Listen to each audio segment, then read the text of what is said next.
Saúde Plena está começando e hoje nós vamos falar de um projeto sobre pequenos corações. Você já ouviu falar nesse projeto? Não? Então fique com a gente que nós vamos entrevistar o cirurgião cardiovascular pediátrico, Dr. Herbert Rosa. Saúde Plena está começando.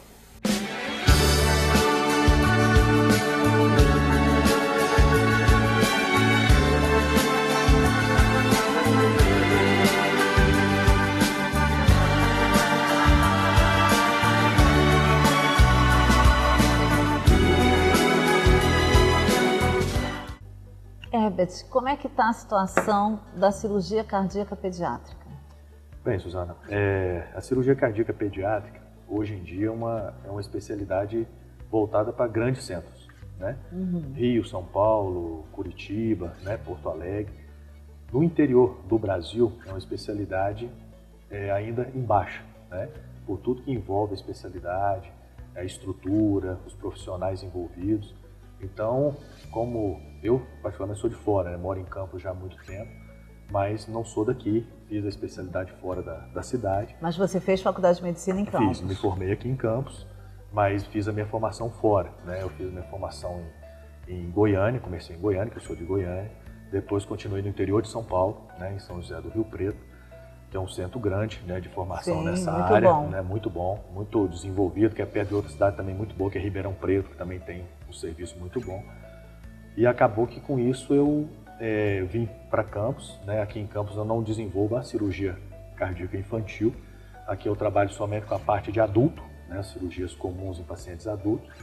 Mas agora, a partir desse tempo todo, com o know-how que a gente vai adquirindo, a gente começou essa luta para tentar trazer para a cidade, né? Para Campos, uma cidade já com 500, 600 mil habitantes. Sim, Campos, além de né? ser uma cidade grande, é uma cidade que tem uma faculdade de medicina. Exatamente, a faculdade de medicina, já um polo, né, é um polo de formação saúde, de profissionais, claro. né? É uma cidade que engloba não só a população local, mas as cidades em volta, né, que deve dar em torno de 900 mil habitantes. Quase 1 milhão de habitantes. Quase 1 milhão de habitantes na região. Então, assim, eu estou já nesse processo já há algum tempo, não é de hoje, que eu tento implementar esse serviço na região.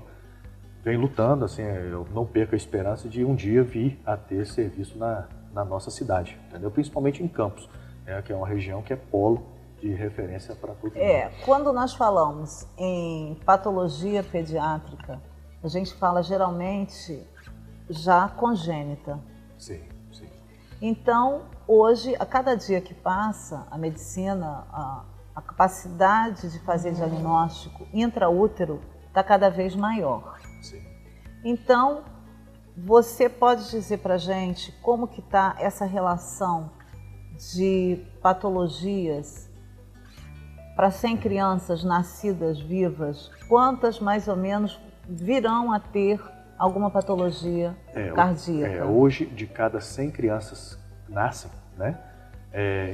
Aproximadamente uma criança nasce com cardiopatia congênita. Então é muito grande o número, né? Para a gente pensar em não ter essa cirurgia tão especializada, né? Próxima. Né? Então, quando essa criança nasce com essa patologia, como nós ainda não temos aqui na região, para onde vão essas crianças? É aí que reside o grande, né, o problema da região. Só para você ter uma ideia, esse é um dado de há 10 dias atrás.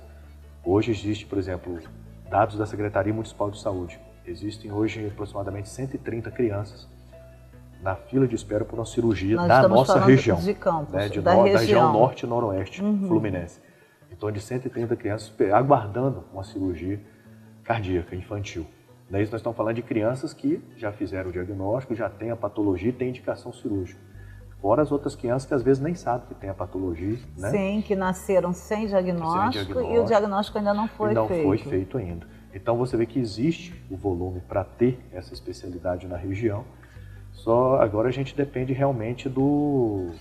né, eu acredito que hoje, em vista de tudo que o país passa, a questão financeira, a questão dessa corrupção toda, mas eu acho hoje muito difícil a gente conseguir montar isso através da parte pública, né, do serviço público. Mas a gente também tem que pensar que as maiores maternidades são públicas. São públicas, exatamente. Então, a maioria dessas crianças que nós estamos falando, provavelmente também vieram da rede pública. Sem dúvida. E como é que nós faríamos para tirar essa criança da rede pública dessa fila imensa que cresce, que pode crescer a cada dia. E vai aumentar cada dia mais. Vai aumentar cada dia mais com essa relação de 100 crianças nascidas vivas para uma criança com cardiopatia congênita, né? É um número muito grande, muito alto. Expressivo. Não, hoje em dia eu não vejo assim a possibilidade de você montar um serviço desse sem atender o SUS. Isso hoje claro. inviável. Tem que porque ter a maioria dessas crianças são do sistema público de saúde. Estão nascendo em maternidades públicas, sem dúvida. Porque a gente não está falando só de Campos, a gente está falando da região. Da região toda, isso eu não Então tô a falando região só daqui. toda praticamente só tem maternidade pública. Campos é que tem maternidade Não, sim, privada. O maior hospital de referência em gestação de alto risco, nessas crianças, está na nossa cidade, né? Sim, que é os plantadores de Hospital cana, dos Plantadores de Cana, Então, claro. assim, a gente tem tudo, né? Tem tudo, tem o volume de cirurgia, tem os profissionais, né, envolvidos, né, para isso. Só que a gente agora precisa realmente de uma sensibilização maior do poder público, né? E também das pessoas que mexem com a gestão em saúde do município. Né? Independente do poder público, vamos dizer o que seria necessário para ser montado um serviço de cirurgia cardíaca infantil. Hoje, para a gente conseguir estruturar um serviço, é necessário, primeiro, os profissionais envolvidos. A equipe, a claro. equipe toda, né? Envolvendo tudo, cirurgiões. E nós teríamos, né, essa equipe aqui na região? Hoje a gente já tem os profissionais já voltados para isso, né? Não são muitos, né? São poucos, porque a cirurgia cardíaca, ela, hoje em dia, como em todas as áreas da medicina, se especializou muito. Então não são todos os cirurgiões cardiovasculares que operam crianças. Né? Existem cirurgiões que às vezes, para operar criança, ele realmente tem que fazer uma especialização a mais, e não são todos que operam, porque existem patologias mais simples e mais complexas. Claro. Né? As mais simples, os cirurgiões de uma maneira geral operam, as mais complexas realmente tem que ser especializado nisso. Então seriam os profissionais, a estrutura, né, seja ela hospitalar, voltada com o quê? Uma UTI própria para isso, né? Porque não adianta simplesmente eu operar uma criança. Quando eu falo crianças, envolve a fase neonatal, que vai nos primeiros 28 dias, e nisso eu estou falando de crianças que às vezes a gente opera com 2 quilos, 2,5 kg.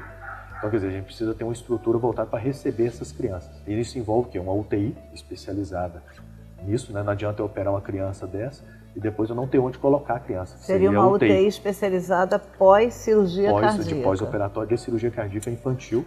Os profissionais, né, que seriam treinados para isso. Os neonatologistas com essa super especialidade. Né? Não basta você ser só neonatologista que trabalha em terapia intensiva pediátrica comum. Teria que ser especializado nessa parte cirúrgica, entendeu? E também já existem profissionais aqui, né, com esse treinamento já existe. E também envolve também os cardiologistas pediátricos também, né, que é o que vai fazer o diagnóstico da patologia pós-nascimento. E né? depois vai fazer o segmento pós-cirúrgico. Pós-cirúrgico, normalmente. Vai fazer o acompanhamento. Porque o que a gente tem que sempre saber, eu como cirurgião, a gente faz parte de uma engrenagem, a gente não trabalha sozinho. Claro. Né? Isso envolve uma equipe toda, multidisciplinar. A gente tem que saber que eu, como cirurgião, a gente só opera criança, né? Mas que tem que ter todo o acompanhamento pré-operatório, né? E importante também o pós-operatório, né? Por isso que entram esses outros especialistas também. E você acha que aqui a região possui essa equipe? A equipe já tem uma equipe estruturada. Por exemplo, nesses anos todos que eu já estou na cidade, que já venho batalhando por isso, já tem um projeto todo desenvolvido, eu já tenho os profissionais que já estão comigo. É lógico que como ainda não tem uma estrutura voltada, acaba que eles estão assim, cada um trabalhando no seu dia a dia. Claro, porque né? as pessoas têm que trabalhar. Tem que trabalhar, né? A gente tem o desejo de fazer um trabalho, mas enquanto esse desejo não se realiza, eles estão cada um tocando a sua trabalhando. vida, né? Mas assim, mas todos eles, a gente está sempre se reunindo, está sempre conversando e assim, procurando não deixar essa chama se apagar, entendeu? É um sonho que todos eles têm, né? A equipe toda. E vamos ver se a gente consegue, num breve espaço de tempo, conseguir estruturar isso na nossa região. Na região aqui. Isso. E quando nós falamos de detectar precocemente essas patologias, nós temos agora, desde 2011, foi determinado que que toda criança nascida deveria fazer o teste do coraçãozinho. Então explica pra gente o que é o teste do coraçãozinho. O teste do coraçãozinho, ele é feito assim que a criança nasce, né? É nada mais que um oxímetro, que é um aparelho que mede a saturação de oxigênio periférico, né? E essa saturação de oxigênio, quando é colocada na criança, né, nenhuma criança normal, essa saturação ela tem que ser acima de 97%. Tá? Em uma criança onde essa saturação de oxigênio no sangue periférico é abaixo de 95%, o teste do coraçãozinho aumenta a chance dessa criança ter uma cardiopatia congênita. Né? Ela vai ligar o sinal amarelo, que pode ter alguma coisa, e a partir desse momento, o pediatra ou o médico que lida ali com a criança nas primeiras 24 horas de vida. Nas primeiras 24 horas de vida, procurar fazer um exame mais... Ou encaminhar para um serviço, né, onde vai fazer um ecocardiograma, que é o exame que vai realmente detectar a presença da cardiopatia. E a gente tem que lembrar que esse exame, ele é um exame que é possível de ser feito, é um exame super simples. Simples, barato. Barato. Né? E que salva uma vida, né? Pode salvar uma vida, né? Claro, porque se não for feito o exame, a criança vai ter alta, aparentemente como um bebê normal.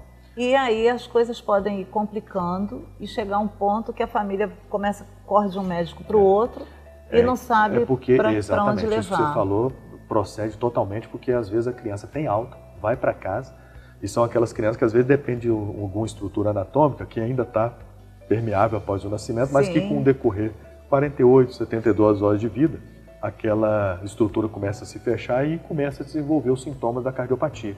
A criança às vezes começa a ficar roxinha, vai mamar, fica muito cansada.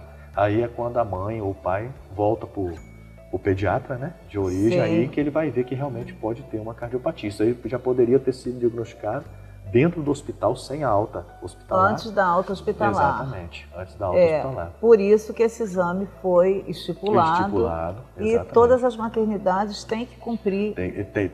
Na verdade, elas têm que cumprir por uma determinação do Ministério da Saúde. Sim.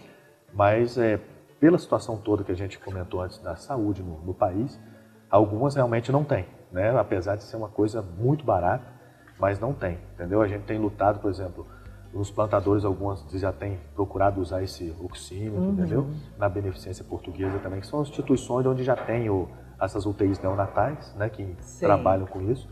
Eu ainda não sei a realidade dos hospitais privados, né? Provavelmente cidade, nas maternidades privadas também, né? claro. Já deve ter isso. Mas assim, salva a vida. Isso salva a vida, aumenta a chance de diagnóstico e é uma coisa muito barata. Acho que isso é que outros exames podem ser feitos ainda quando está na fase de gestação? Hoje o exame que ainda não é coberto pelo Ministério da Saúde, né, pelas gestantes que estão fazendo o pré-natal pelo SUS, é o eco fetal. É o eco fetal. É o eco fetal, que é feito entre a 28ª e a 32ª semana de gestação e que também faz todo o mapeamento das estruturas cardíacas, né, válvulas, comunicações, para ver se porque o grande objetivo desse rastreamento é identificar aquelas crianças que porventura venham a ter uma cardiopatia mais complexa, né? Para essas crianças procurar nascer em um serviço, em uma maternidade que tenha suporte. Que tenha suporte, já tem um serviço de cirurgia implantado, que algumas dessas crianças elas têm que ser operadas nas primeiras 24 horas de vida. Entendeu? Senão o prognóstico dessas crianças é muito Piora ruim. muito. A cada dessas crianças que não são diagnosticadas, que nascem em uma maternidade que não tenha serviço de cirurgia infantil, né? Uma instituição que não tem. Então, a cada hora que você... Que é o caso da nossa cidade. Que é o caso da nossa cidade, exatamente. Então, aumenta a chance dessas crianças... A cada hora que passa, é menos chance dessas crianças sobreviverem, entendeu? Porque a gente está falando de crianças que nascem normalmente com baixo peso, né? Crianças que, às vezes, já nascem e já vão direto para a UTI, são colocadas em ventilação mecânica, ou seja, são crianças que já nascem graves. São já crianças graves. Entendeu? Eu vou continuar com você e a gente vai falar da cirurgia especificamente, tá bom?